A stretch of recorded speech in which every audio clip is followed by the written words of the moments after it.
역대하 27장. 요담이 왕이 되었을 때의 나이는 25세였습니다. 그는 예루살렘에서 16년 동안 다스렸습니다. 그의 어머니는 사독의 딸 여루사였습니다. 요담은 그의 아버지 우시아처럼 여호와께서 보시기에 옳은 일을 했습니다. 그는 그의 아버지 우시아처럼 향을 피우려고 여호와의 성전에 들어간 일은 없습니다. 하지만 백성은 계속해서 악한 일을 했습니다. 요담은 성전의 윗문을 다시 세우고 오벨 성벽도 더 연장하여 쌓았습니다. 요담은 또한 유다의 산악지방에 여러 마을을 건설했으며 삼림 지대에는 요새와 망대를 세웠습니다. 요담은 암몬 백성의 왕과 싸워서 이기기도 했습니다. 그래서 암몬 백성은 3년 동안 해마다 요담에게 은 100달란트와 밀 망고르와 보리 망고르를 바쳤습니다. 요담은 언제나 여호와 하나님께 복종했기 때문에 점점 강해졌습니다. 요담이 한 다른 일은 이스라엘과 유다 왕들의 역사책에 적혀 있습니다. 요담이 왕이 되었을 때의 나이는 25세였습니다. 그는 예루살렘에서 16년 동안 다스렸습니다. 요담이 죽어 다윗성에 묻혔습니다. 요담의 아들 아하스가 그의 뒤를 이어 왕이 되었습니다. 역대하 28장. 아하스가 왕이 되었을 때의 나이는 20세였습니다. 그는 예루살렘에서 16년 동안 다스렸습니다. 그는 그의 조상 다윗과 달리 여호와께서 보시기에 나쁜 일을 저질렀습니다. 아하스는 이스라엘 왕들의 죄의 길을 그대로 따라 새로 우상들을 만들고 바알을 섬겼습니다. 그는 흰놈의 아들 골짜기에서 향을 피웠고 자기 아들까지도 불에 태워 제물로 바쳤습니다. 그는 여호와께서 쫓아낸 다른 나라들의 역겨운 죄를 그대로 따라했습니다. 아하스는 산당과 언덕, 모든 푸른 나무 아래에서 제사를 지내고 향을 피웠습니다. 그래서 하나님께서 아람 왕으로 하여금 아하스를 물리치게 하셨습니다. 아람 사람들은 아하스를 물리치고 많은 유다 백성을 포로로 붙잡아 다마스커스로 끌고 갔습니다. 여호와께서는 또 이스라엘 왕 베가로 하여금 아하스를 물리치게 하셨습니다. 베가의 군대가 아하스의 군인들을 많이 죽였습니다. 베가는 르말랴의 아들입니다. 베가의 군대는 하루 동안에 용감한 군인들을 12만 명이나 죽였습니다. 베가가 그들을 물리칠 수 있었던 것은 그들이 여호와를 저버렸기 때문입니다. 시그리는 에브라임의 용사였는데 그가 아하스 왕의 아들 마아세아를 죽였습니다. 시그리는 또한 왕궁을 관리하던 신하 아스리감과 왕의 다음 가는 신하 엘가나도 죽였습니다. 이스라엘 군대는 자기들의 동족 20만 명을 사로잡았습니다. 그들은 유다에서 여자아이와 남자아이 그리고 부녀자들을 사로잡았으며 값진 물건들도 많이 빼앗아 사마리아로 가져갔습니다. 그때 오데시라는 여호와의 예언자가 있었는데 그는 사마리아로 돌아오는 이스라엘의 군대에게 말했습니다. 여러분이 유다를 이길 수 있었던 것은 여러분의 조상이 섬기던 하나님께서 유다 백성에게 노하셨기 때문입니다. 그러나 하나님께서 여러분이 유다 백성을 잔인하게 죽인 것을 보셨습니다. 여러분은 지금 유다와 예루살렘 백성을 여러분의 노예로 만들 계획을 세우고 있지만 여러분도 여호와 하나님께 죄를 지었다는 것을 알아야 합니다. 이제 내 말을 들으십시오. 여러분이 사로잡은 여러분의 형제와 자매들을 돌려보내십시오. 여호와께서 여러분에게 노하셨으므로 그렇게 해야만 합니다. 그때 에브라임의 어떤 지도자들이 전쟁에서 돌아오는 군인들을 만났습니다. 그 지도자들의 이름은 요하난의 아들 아사랴, 무실레못의 아들 베레기야, 살룸의 아들 여이스기야, 하들레의 아들 아마사입니다. 그들이 군인들에게 경고를 했습니다. 유다에서 사로잡아온 포로들을 이리로 데려오지 마시오. 그렇게 했다가는 우리가 죄인이 될 것이오. 그렇지 않아도 우리 죄가 커서 여호와께서 이스라엘에게 노하셨는데 그렇게 했다가는 우리의 죄와 허물이 더욱 커질 것이오. 그래서 군인들은 그곳의 관리와 백성이 보는 앞에서 포로들을 풀어주고 값진 물건들을 내놓았습니다. 앞에서 말한 지도자들이 그 포로들을 넘겨받았습니다. 그 네 사람은 이스라엘 군대가 빼앗은 옷가지를 헐벗은 사람들에게 입혀주었습니다. 그들은 포로들에게 옷과 신발과 먹을 것과 마실 것과 약을 주었습니다. 몸이 약한 포로들은 나귀에 태워주었습니다. 그들은 포로들을 포로들의 친척이 있는 여리고 곧 종려나무 성으로 데려다 준 다음 사마리아로 돌아갔습니다. 그때 아하스 왕이 아시리아 왕에게 사람을 보내어 도움을 요청했습니다. 그것은 에돔 사람들이 다시 쳐들어와서 유다를 공격하고 사람들을 포로로 사로잡아 갔기 때문입니다. 블레셋 사람들도 서쪽 경사지와 유다 남쪽의 여러 마을을 누락질했습니다. 그들은 베세메스와 아얄론과 그데롯과 소고와 딥나와 김소와 그 주변 마을들을 점령하고 거기에서 살았습니다. 여호와께서 유다에게 재앙을 내리신 것은 그들의 왕 아하스 때문입니다. 아하스는 유다 백성으로 하여금 죄를 짓게 했습니다. 그는 여호와께 복종하지 않았습니다. 아시리아의 디글라 빌레셀 왕이 아하스 왕에게 왔지만 그는 아하스를 도와주기는커녕 오히려 더 괴롭혔습니다. 아하스는 여호와의 성전과 왕궁과 귀족들의 집에서 값진 물건들을 꺼내어 아시리아 왕에게 주었지만 아무런 소용이 없었습니다. 아하스는 괴로움을 당하면서도 오히려 여호와께 죄를 더 많이 지었습니다. 그는 자기를 물리친 다마스커스의 백성이 섬기던 신들에게 제물을 바쳤습니다. 그러면서 그는 아람 왕들이 섬긴 신들이 그들을 도와주었으니 내가 그 신들에게 제물을 바치면 신들이 나도 도와주겠지라고 생각했습니다. 그러나 그 일 때문에 아하스와 온 이스라엘은 멸망하고 말았습니다. 아하스는 하나님의 성전에서 기구들을 가져다가 부순 다음에 성전의 문들을 잠가버렸습니다. 그리고 제단을 만들어서 예루살렘의 거리마다 그것을 놓아두었습니다. 아하스는 유다의 마을마다 다른 신들을 섬기는 산당을 만들었습니다. 아하스는 그의 조상들이 섬기던 여호와 하나님을 크게 노하게 만들었습니다. 아하스가 한 다른 일은 처음부터 끝까지 유다와 이스라엘 왕들의 역사책에 적혀 있습니다. 아하스가 죽어 예루살렘 성에 묻혔습니다. 그러나 이스라엘 왕들의 무덤에는 묻히지 못했습니다. 아하스의 아들 히스기야가 그의 뒤를 이어 왕이 되었습니다. 요한계시록 14장. 그 후에 나는 어린 양을 보았습니다. 어린 양은 시온산에 서 있었습니다. 그 곁에는 이마에 그분의 이름과 아버지의 이름이 새겨진 14만 4천 명이 서 있었습니다. 그리고 폭포 소리 같기도 하고 큰 천둥 소리 같기도 한 소리가 하늘로부터 들려왔습니다. 그것은 사람들이 검은 고를 타는 소리 같았습니다. 그들은 보좌와 내생물과 장로들 앞에서 새 노래를 불렀습니다. 그 새 노래는 이 땅에서 구원함을 받은 14만 4천 명 외에는 아무도 부를 수가 없습니다. 이들은 여자와 더불어 죄를 짓지 않고 자신을 깨끗이 지킨 자들입니다. 그들은 어린 양이 가는 곳이라면 어디든지 따라가는 자들이며 하나님과 어린 양에게 첫 제물로 바쳐진 이 땅의 사람들 가운데 구원받은 자들입니다. 그들에게선 거짓을 찾을 수 없으며 흠 없는 자들입니다.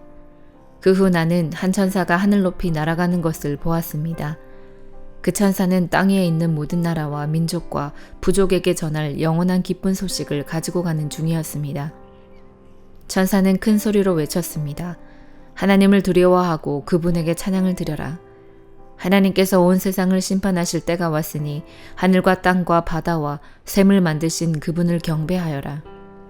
또 한 천사가 그 뒤를 이어 날아가며 외쳤습니다. 바빌론이 무너졌다. 근성 바빌론이 무너졌다. 모든 민족에게 부도덕한 짓을 하게 하여 하나님의 진노를 사게 한 대가를 받았다. 두 천사의 뒤를 이어 세 번째 천사가 큰 소리로 외쳤습니다. 누구든지 짐승과 우상에게 경배하고 이마나 손에 짐승의 표를 받는 자는 하나님의 진노의 포도주를 마시게 될 것이다. 그 진노의 포도주는 물을 타지 않은 독한 술이다. 그들은 거룩한 천사들과 어린 양이 보는 앞에서 유황불로 고통을 겪게 될 것이다. 그 고통의 연기는 밤낮 쉬지 않고 피어올라서 짐승과 우상에게 경배하고 짐승의 표를 받은 자들을 괴롭힐 것이다.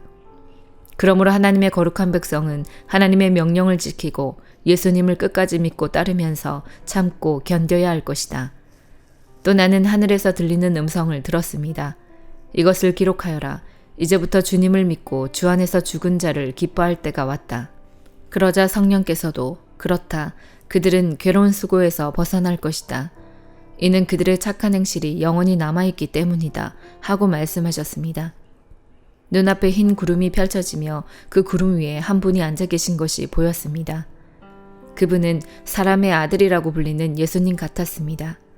그분은 머리에 금관을 쓰고 손에는 날카로운 낫을 들고 계셨습니다. 그때 한 천사가 성전에서 나오더니 구름 위에 앉아 계시는 분에게 외쳤습니다. 낫을 들어 추수를 시작하십시오. 곡식이 무르익어 거둘 때가 되었습니다. 그러자 그분은 땅 위로 낫을 휘둘렀고 곡식은 추수되었습니다. 또 다른 천사가 하늘 성전에서 나왔습니다. 이 천사의 손에도 날카로운 낫이 하나 들려 있었습니다. 그때 제단에서 불을 관리하는 천사 하나가 나오더니 낫을 들고 있는 천사에게 외쳤습니다. 낫을 들어 포도를 수확하십시오. 포도밭에 포도송이들이 무르익었습니다. 천사가 낫을 휘두르자 땅에 포도가 걷어져 하나님의 진노의 술틀 속으로 던져졌습니다. 성 밖에 놓여진 포도주 틀 속에서 포도송이들은 으깨졌고 피가 포도주 틀 밖으로 흘러넘쳤습니다. 그 피는 말굴레에까지 이르렀고 1600 스타디온 밖까지 흘러나갔습니다. 스가랴 10장. 봄철에 여호와께 비를 내려달라고 구하여라. 여호와께서는 비를 만드시고 소나기를 내리시며 모든 이에게 밭의 채소를 주시는 분이다. 우상들은 거짓말을 하고 점쟁이들은 헛된 환상을 본다. 그들은 거짓 꿈 이야기를 하며 헛된 말로 위로한다. 그러므로 백성은 길을 잃은 양과 같고 목자가 없으므로 고통을 당한다. 내 분노가 목자들을 칠 것이며 내가 그 순념소들을 칠 것이다. 왜냐하면 만군의 여호와께서 그의 양떼 유다 족속을 방문하셨고 그리고 그가 그들을 전쟁의 영광스러운 말처럼 두셨기 때문이다. 유다에서 모퉁이 돌 같은 사람이 나오고 장막의 말뚝 같은 사람이 나온다. 그에게서 전쟁터의 활 같은 사람이 나오고 모든 통치자가 나온다. 그들은 진흙길을 지나 전쟁터로 나아가는 용사들과 같다. 나 여호와가 그들과 함께 있다. 그러므로 그들이 싸워 기마병들을 물리칠 것이다. 내가 유다 백성을 강하게 하며 요셉 족속을 구하겠다. 내가 그들을 긍휼히 여김으로 그들을 다시 데려오겠다. 내가 그들을 한 번도 저버린 적이 없는 것처럼 하겠다. 나는 그들의 하나님 여호와이다. 그들이 부르짖을 때 들어주겠다. 에브라임 백성은 용사같이 되며 그 마음이 포도주를 마셨을 때처럼 즐거울 것이다. 그들의 자녀가 그것을 보고 기뻐할 것이며 나 여호와 안에서 즐거워할 것이다. 내가 내 백성을 부르고 그들을 모으겠다. 그들을 구해주겠다. 그들은 옛날처럼 그 수가 많아질 것이다. 내가 내 백성을 다른 나라로 쫓아버렸으나 그들은 그 먼 곳에서도 나를 기억할 것이다. 그 자녀와 더불어 살다가 돌아올 것이다. 내가 그들을 이집트에서 다시 데려오겠다. 아시리아에서 다시 모아들이겠다. 길르앗과 레바논으로 데려가서 그 땅이 비좁을 정도가 되게 하겠다. 그들이 고통의 바다를 지나올 때 내가 바다의 파도를 잠잠하게 할 것이다. 나일강이 말라버릴 것이다. 내가 아시리아의 교만을 꺾겠다. 이집트가 다른 나라들에게 부린 권세도 꺾겠다. 내가 그들을 여호와로 강하게 하겠고 그들이 여호와의 이름으로 행할 것이다. 여호와의 말씀이다. 요한복음 13장. 유월절 바로 전에 예수님께서는 자신이 이 세상을 떠나 아버지께로 돌아갈 때가 왔다는 것을 아셨습니다. 예수님께서는 세상에 있는 자기의 사람들을 사랑하시되 끝까지 사랑하셨습니다. 저녁 식사를 하는 중이었습니다. 마귀가 이미 시몬의 아들 가룟사람 유다의 마음속에 들어가 예수님을 배반할 생각을 갖게 하였습니다. 예수님께서는 아버지께서 자기에게 모든 것을 다스릴 권세를 주셨다는 것을 아셨습니다. 또한 그는 아버지께로부터 오셨다가 다시 아버지께로 돌아가실 것을 아셨습니다. 그래서 저녁 잡수시던 자리에서 일어나 겉옷을 벗고 수건을 가져다가 허리에 두르셨습니다. 예수님께서는 대야에 물을 부어 제자들의 발을 씻기시고 두르신 수건으로 그들의 발을 닦아주기 시작하셨습니다. 이윽고 시몬 베드로 차례가 되었을 때 베드로는 예수님께 주님께서 제 발을 씻기시렵니까? 라고 말했습니다. 예수님께서 베드로에게 대답하셨습니다. 네가 지금은 내가 하고 있는 행동을 이해하지 못할 것이지만 나중에는 이해할 것이다. 베드로가 말했습니다. 제 발은 절대로 씻기지 못하십니다. 예수님께서 대답하셨습니다. 내가 네 발을 씻기지 않으면 너는 나와 상관이 없는 사람이 되고 만다. 이 말을 들은 시몬 베드로는 주님, 제 발만 아니라 손과 머리도 씻겨주십시오 라고 말했습니다. 예수님께서 베드로에게 말씀하셨습니다. 이미 목욕한 사람은 발만 씻으면 되는 법이다. 그 사람은 온몸이 깨끗하다. 그러므로 너희는 깨끗하다. 그러나 너희 모두가 다 깨끗한 것은 아니다. 예수님께서 이렇게 말씀하신 것은 자기를 배반할 사람이 누군지 알고 계셨기 때문입니다. 그래서 너희 모두가 다 깨끗한 것은 아니다 라고 말씀하신 것입니다. 예수님께서는 제자들의 발을 다 씻기신 뒤에 옷을 입고 다시 자리에 앉으셔서 그들에게 이런 질문을 하셨습니다. 내가 방금 전에 너희에게 행한 일이 무슨 뜻으로 한 것인지 이해하겠느냐? 너희가 나를 선생님 또는 주님이라고 부르는데 너희 말이 맞다. 나는 바로 그런 사람이다. 내가 선생과 주로서 너희 발을 씻겼으니 너희도 서로 발을 씻겨 주어야 한다. 내가 너희에게 행한 그대로 너희도 행하게 하기 위해 내가 본을 보여준 것이다. 내가 너희에게 진리를 말한다. 종이 자기 주인보다 크지 못하고 보냄을 받은 자가 그를 보낸 자보다 크지 못한 법이다. 너희가 이것을 알고 그대로 행하면 너희에게 복이 있을 것이다. 내가 너희 모두를 가리켜 말하는 것이 아니다. 나는 내가 택한 사람들이 누구인지 안다. 그러나 내 빵을 함께 먹던 자가 나를 대적하려고 자기 발꿈치를 들었다는 성경 말씀이 성취되어야 한다. 나는 이제 이 일이 일어나기 전에 이것을 너희에게 말한다. 그러면 그 일이 일어날 때 너희는 내가 바로 그 사람인 것을 믿게 될 것이다. 내가 너희에게 진리를 말한다. 내가 보내는 사람을 영접하는 자는 나를 영접하는 것이고 나를 영접하는 자는 나를 보내신 분을 영접하는 것이다. 예수님께서는 이 말씀을 하신 뒤에 마음이 무척 괴로우셨습니다. 그래서 이렇게 증언하셨습니다. 내가 너희에게 진리를 말한다. 너희 중 하나가 나를 배반할 것이다. 제자들은 서로 얼굴을 쳐다보았으나 예수님께서 누구를 염두에 두고 말씀하시는 것인지 전혀 알 수가 없었습니다. 예수님의 제자 중 한 사람이 예수님 가까이에 앉아 있었습니다. 이 사람은 예수님께서 사랑하신 제자였습니다. 시몬 베드로가 이 제자에게 고갯짓을 하여 예수님께서 누구를 가리켜 말씀하시는지 물어보라고 지시했습니다. 그 제자가 예수님 옆으로 가까이 다가가 물었습니다. 주님, 그가 누구입니까? 예수님께서 대답하셨습니다. 내가 이 빵을 접시에 찍어주는 자가 나를 배반할 자이다 하시면서 빵 조각을 집어서 접시에 찍어 가룟 사람 시몬의 아들 유다에게 주셨습니다. 유다가 빵 조각을 받자마자 사탄이 그에게로 들어갔습니다. 예수님께서 유다에게 말씀하셨습니다. 네가 하려는 일을 빨리 하여라. 거기 앉은 사람 중에는 예수님께서 유다에게 무슨 뜻으로 이 말씀을 하셨는지 이해한 사람이 없었습니다. 유다는 돈을 관리하던 사람이었기 때문에 예수님께서 유다에게 명절에 필요한 물건을 사라고 말씀하시거나 가난한 사람들에게 무엇을 주라고 말씀하시는 줄로 생각한 제자들이 있었습니다. 유다는 예수님께서 주시는 빵을 받고 곧 밖으로 나갔습니다. 그때는 밤이었습니다. 유다가 나간 뒤에 예수님께서 말씀하셨습니다. 지금 인자가 영광을 받았고 하나님께서도 인자를 통해 영광을 받으셨다. 하나님께서 인자를 통해 영광을 받으시면 하나님께서도 인자를 영광되게 하실 것이다. 곧 그렇게 하실 것이다. 자녀들아, 내가 조금만 더 너희와 함께 있겠다. 너희가 나를 찾을 것이다. 내가 전에 유대인들에게 말한 것 같이 지금 너희에게도 말하는데 내가 가는 곳에 너희는 올 수 없다. 내가 너희에게 새 계명을 준다. 서로 사랑하여라. 내가 너희를 사랑한 것 같이 너희도 서로 사랑하여라. 너희가 서로 사랑하면 모든 사람이 너희가 내 제자인 줄 알 것이다. 시몬 베드로가 예수님께 물었습니다. 주님, 어디로 가십니까? 예수님께서 대답하셨습니다. 내가 가는 곳을 네가 지금은 따라올 수 없지만 나중에는 따라올 것이다.